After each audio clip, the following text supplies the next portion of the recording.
The Sega Master System. The challenge will always be there.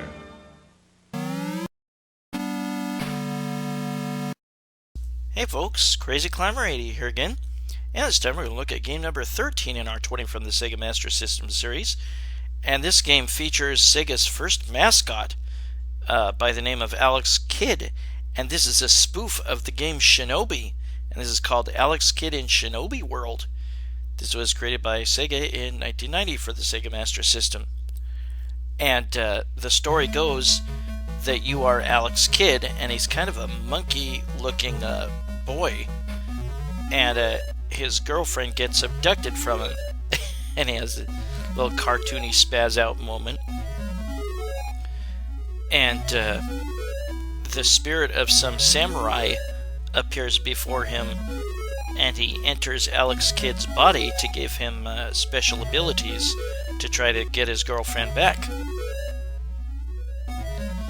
And there are numerous characters or bosses in this game that spoof, they're kind of chibi versions of characters from the game Shinobi, which was, of course, game number 14 in our 20 from the Sega Master System series. I like this. This is a scrolling platform jumping type of game, and there's some cool abilities that Alex Kidd has. He can jump onto street lamps, or there will be various beams or clotheslines or something that he can hang on, and he can do a spin attack move where he'll be invincible and he can cut right through enemies and just fly in one direction. He can break blocks that are in his way too. And there will be various treasure chests that you can open to get various items or power-ups or whatever. But there are only 4 rounds and 3 acts to each round. And we'll go ahead and get started. You begin with a sword, and there's a streetlight I can hang from. See, I can cut through 3 enemies that with that fireball attack. A lot of the treasures that you open with your sword, there's also a ninja star or knives that you can pick up, daggers that you can pick up from the treasure chests, and those might make a boss battle way easier. Excuse me. And there I've got the knives. Those knives are very, very, very nice to have against a number of bosses. They make the first boss very, very easy. There is that guy you might recognize from Shinobi. Ah, crap. He has a boomerang sword attack. But yeah, there are 3 acts to each round, and there are 4 rounds. Therefore, there are 12 stages. And this is the start of the second stage of round 1. You want to be far enough over on that ladder so that that guy won't touch you. Just coming into contact with an enemy or their projectiles will take a little hit of damage. And you see those triangles upside down at the top left. That's your life bar. And most of the treasures that you can collect will have an extra heart inside it, and that'll make another upside down triangle on your life meter. And right now I have a aura from my sword whenever I slash, and that was from an icon that says P that you can get from some of the treasure chests. And there's another heart. This is kind of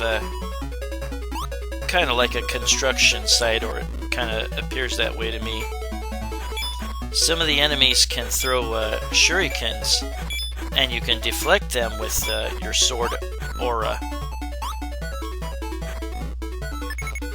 Yeah, this game is generally quite easy, whoops, compared to a lot of other scrolling platform jumping type of games. Will that guy come back? Oh, of course he does, right when I'm dropping down, so he hits me. Crap.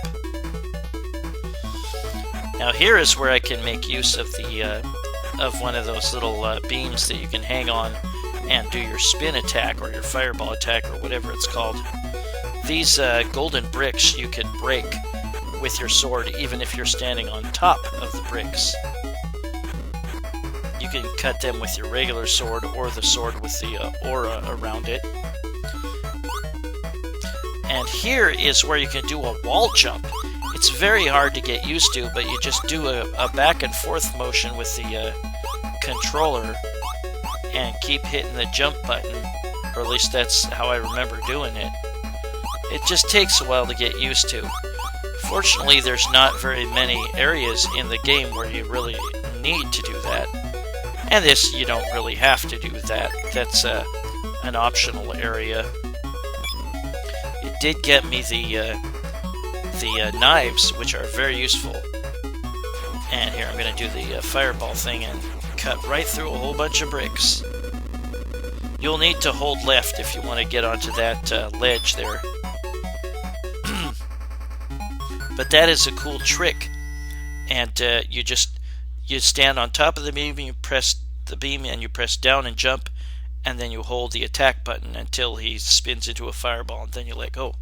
And this is a spoof of the first boss from Shinobi, and he's super easy. I didn't give him a chance to shoot fireballs. I mean, if you have the daggers, then he is a snap. Just launch daggers at his head, do a little jump, and fire. And then when he turns into a little tiny guy, then you duck and fire a volley of knives at him. And he's easy as pie that way. And now we're on round 2. And the final boss is a spoof of the helicopter boss from Shinobi. And you might recognize this stage from Shinobi, the docks. And the platforms you gotta stand on while the scuba divers or frogmen jump out. But unlike Shinobi, I don't think those skin divers swing at you with their sword.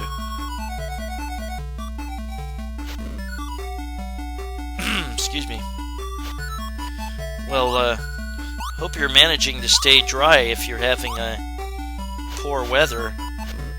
Right now it's raining buckets where I live. I am glad to be inside. Like in Shinobi, you won't die if you fall into the water on this stage.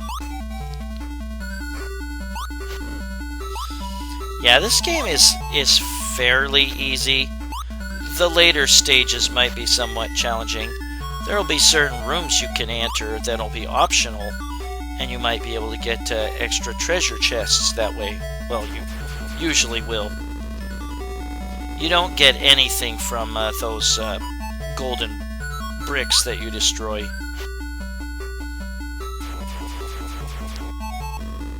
No, I thought it was going to go straight down. I guess it didn't. Yeah, even without the aura for your sword, you can still break blocks that you're standing on. Oh, I didn't hold left like I should have. Yeah, hold left and you'll get on the ledge. There we go, and we got a couple treasure chests. And we got the daggers. Those are super helpful against a number of bosses. Although the boss at the end of this round, 2-3, is easiest, I think, if you have the aura around your sword. And again, that's when you collect the P icon from one of the treasure chests. I did not have to go in that door. That was all optional, but it's good to explore the game and see what all kind of items you can pick up by going to some kind of out-of-the-way places. A lot of the treasure chests will have an extra life, and there'll be a little doll icon of Alex Kidd, like I just picked up. And you can get extra lives, I think, at maybe point values as well. But it's easy to get extra lives, accrue a whole bunch of extra lives, and there's another one.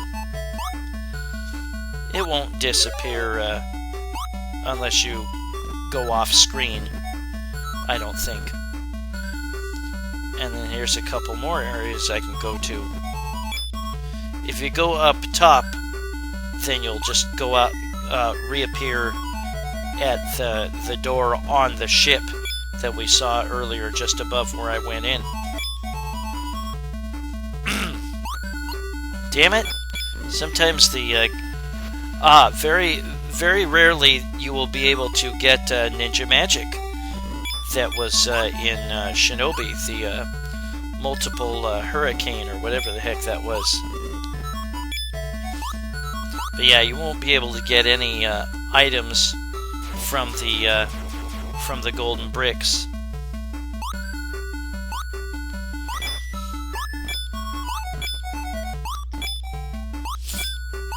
Yeah, I'll need to do the spin again and then land on that orange block. There we go. Yeah, while you're flying in the fireball type of mode, you can hook left or right. There's the exit door. It's very clearly marked exit, fortunately. And that's what you will need to go in to advance to the next section of the round. And now we can go in the water. These guys take a couple hits, these sharks. Ouch. There is no oxygen meter, and there's that P icon that gives me the sword aura. Come on. There we go. You don't have the best of control underwater. Watch out for those spikes. Oftentimes in this game you won't have the best control, even like walking around and trying to time jumps and stuff.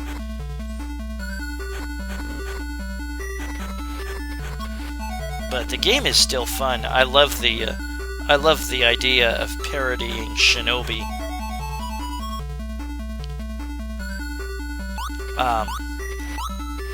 The only Alex Kidd game I played back in the day was Alex Kidd in the Enchanted Castle for the Sega Genesis, and it wasn't particularly great from what I remember. There were other Alex Kidd games for the Sega Master System. There are some areas that you can go to that you would think that you would die from falling through, like an abyss, or what seems like an abyss, but you can fall down to a hidden area.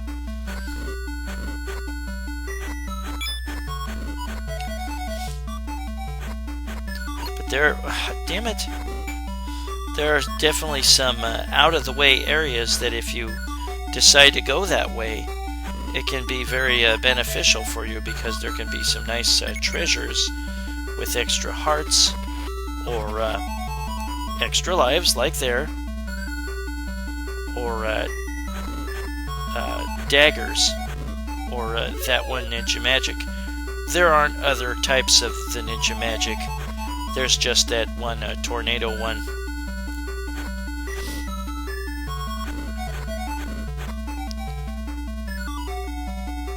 Yeah, games parodying other games I don't think were common enough. I like the Parodius series. That's really the only one I can think off the top of my head that would spoof other popular games. And of course, Parodius spoofed Gradius. Might have a look and see what's in this door. Sometimes the secret areas you can go to are pretty hidden.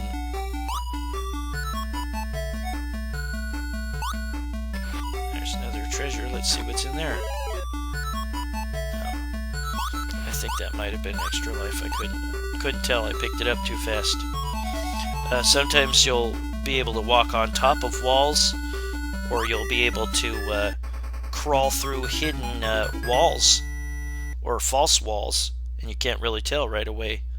Now here is the boss of round 2, and it's really easy. I go into the right corner and I use my P icon sword, the aura wave, and slash whenever the little choppers come close to me.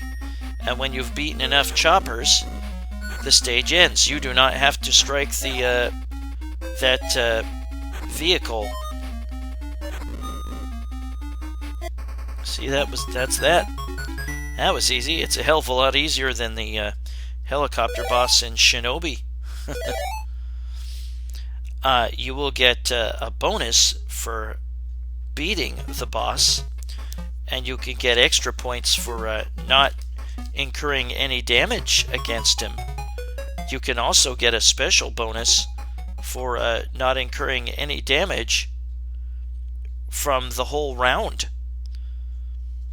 That's really freaking hard to do. And now we go to this waterfall. That area right there looks like an abyss, but you can drop down to a lower area and possibly get a treasure. Damn it. It's kind of tough to grab onto that rope sometimes. You have to make like you're going to jump past it, but quickly hold upwards as you get towards the rope to grab onto it. I hate that little fish there.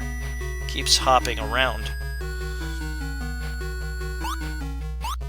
Ah, get away.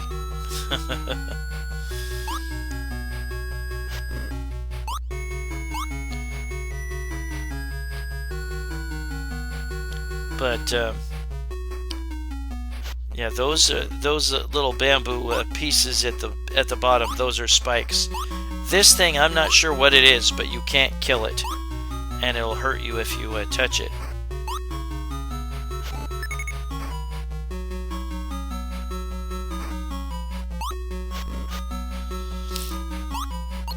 Ah, damn it.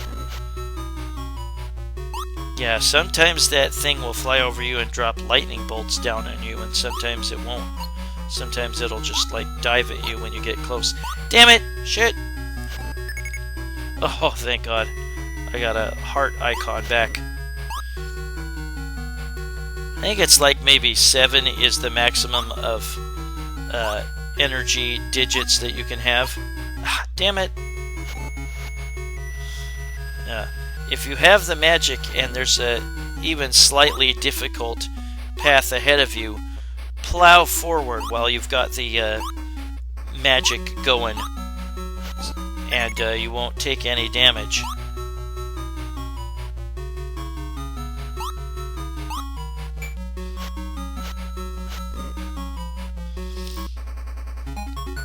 But yeah, the last 2 rounds are definitely a bit harder than the previous ones, and the boss of round 3 is called Robster. Of course, that's English, and it's supposed to be lobster. The Robster, the rubberoony.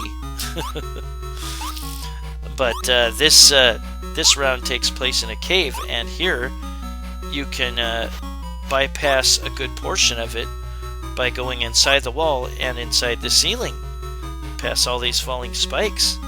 Of course, there's a treasure I could have collected, but here's 2 more treasures to collect. But yeah, extra life icons are fairly commonplace, and they're just little doll versions of Alex Kidd.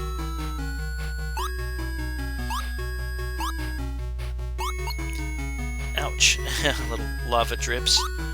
I'm not sure what the first Alex Kidd game was. It wasn't this. Oh, it was probably Alex Kidd Lost Stars. Now this part I really freaking hate. You cannot... Ah, shit. You cannot stand still on this cart here.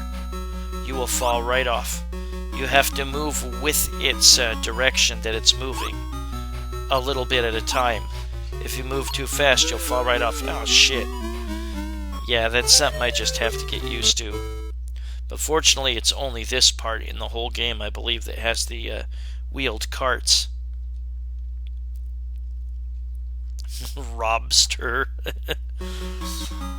Lock Robster. But yeah, you have to kind of move forward a little bit at a time to stay on that cart. But yeah, the heart icons will add an upside down triangle to your life meter. Oh shit. Yeah, I couldn't just jump across to that treasure chest.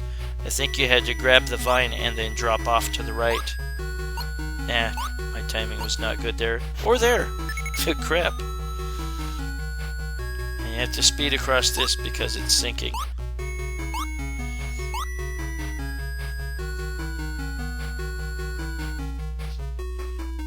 Yeah, you have to time this right because that platform is sinking rapidly. If you want to get on the platform, you can actually avoid having to get on it.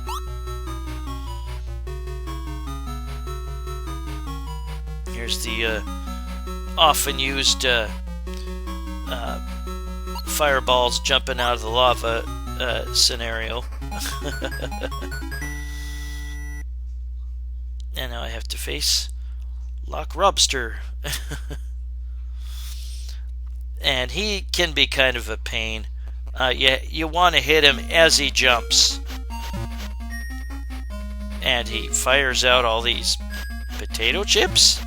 Fingernail clippings? I'm not sure what the hell they are. Crap, I was in trouble anyway. I had almost no energy. But you see that the boss has a similar life meter at the top right. And like I said, he is vulnerable as he jumps. You can actually nail him right away as he jumps. And you want to have enough distance, or you want to stand in just the right spot so that you don't get hit by whatever it is he's flinging around. And now we go to the final round. And the final round, round 4, has the final boss from Shinobi.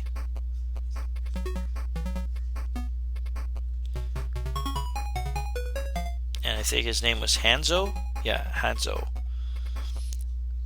Or at least he behaves exactly the same as the boss from Shinobi. So if you've played Shinobi and beaten it, then you'll know what the final boss of this stage is going to do. And now we have these little cannons that shoot out cannonballs. Or maybe they're bowling balls, I'm not sure. I would assume cannonballs. Whoops, crap. Yeah, you can fall down there to go to this area down here. But that cannon will... will consistently put out some cannonballs one at a time. But yeah, those spears are hard to see in the ceiling. This guy can block your attack, but he'll eventually come towards you and you can nail him. Here's obviously another area where I can do my fireball attack. And you fly way up here. And you need it to hook to the right when you do that in order to get to that treasure. We'll do that here. There we go. And I got the sword aura. I'm not sure what the hell it's supposed to be called, but that's what I'm going to call it. And then more breakable gold bricks. Yeah, you can use a regular sword to break the ones below your feet. Oh, how the hell do I get through there? Not sure. There are some. I used a door instead to go out to this area. This kind of is a pain. You'll want to jump across. If you fall down into the abyss, you'll go to another area where there's water, but it's kind of a pain, so I'd prefer not to go down there. I'm not sure how to get some of those treasure chests.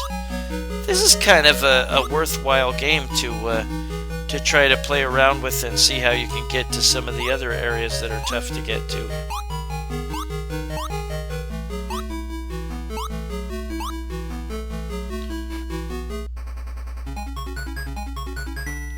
Go to the next area of round 4. And this part is kind of a pain here too. This has spikes coming out of walls, and you don't have much room for error at all. Just missing by a little bit, it'll nail you. And you'll want to grab those treasures to the bottom right, because they'll give you hearts, and you'll face an earlier boss here. There's that first boss, and he was so much easier when I had daggers. Damn it. Yeah, there you saw him shoot out a fireball. And these guys are like the, I forget what the hell they were called. Whoops. They were like the enemies from Super Mario Brothers 3, I think it was. They were called like Womps or something. But they behave very similarly, and I'm not sure if this came out first or if Super Mario 3 came out first. But they're very similar. You approach close, or you come close, and they'll thud down.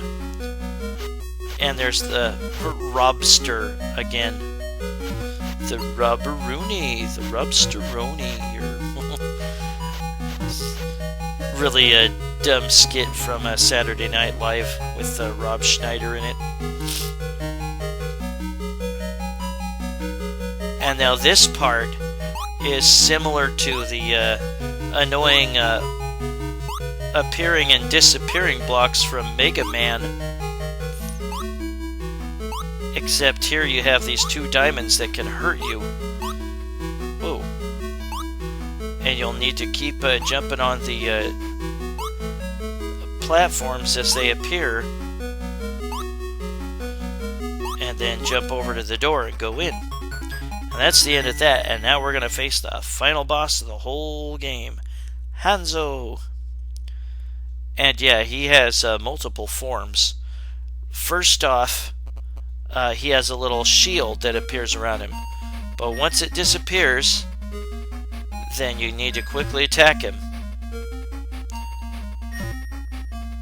And then once this form is dispatched, then he'll turn into a hurricane, and you need to attack him close.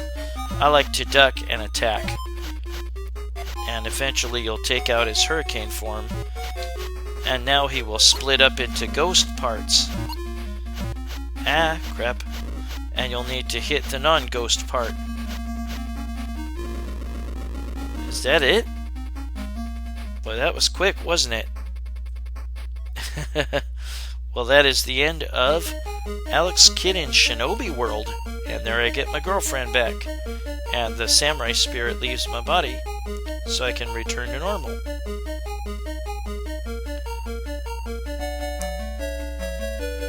It's a happy moment in the field. Well, that's Alex Kidd in Shinobi World, a game in the Alex Kidd series, and it is a spoof of the Sega classic arcade game Shinobi. And there were earlier Alex Kidd games. The first was probably Alex Kidd The Lost Stars in the mid-'80s. But this is probably one of the best Alex Kidd games. There will be another one later on in this series, but this one's cute. I like it. It's generally pretty easy compared to a lot of scrolling platform jumping adventure games like Super Mario Brothers or whatever, and it's shorter than probably a lot of them. That is the end for Alex Kidd in Shinobi World, and I think that this keeps on going until you press button 1 or 2 or something, and then the attract mode starts all over again, or the title screen starts all over again. I hope you enjoy the upcoming Super Bowl. I don't know what all you have planned, but I hope you have a nice big feast for whoever you're going to have over, or if you're just going to do it for your family. My family consists of me and my dog, and I guess my renter. I'll have my mom over too. Gonna order a bunch of Chinese food. Not a very American-like tradition for the Super Bowl, but I do love Chinese food, and I've got a very good restaurant within a couple miles of me. So I'll order a whole bunch of food, and we'll all eat pretty well. I didn't want either team in the Super Bowl, but I guess I'll root for Kansas City because I'm sick of Tom Brady. Well, that was Alex Kidd in Shinobi World. That's game number 13 in our 20 from the Sega Master System series. And this was created by Sega in 1990. And I hope you join me soon for game number 12 in our 20 from the Sega Master System series. Y'all have a good one, stay dry, and I will see you later. Bye-bye, folks.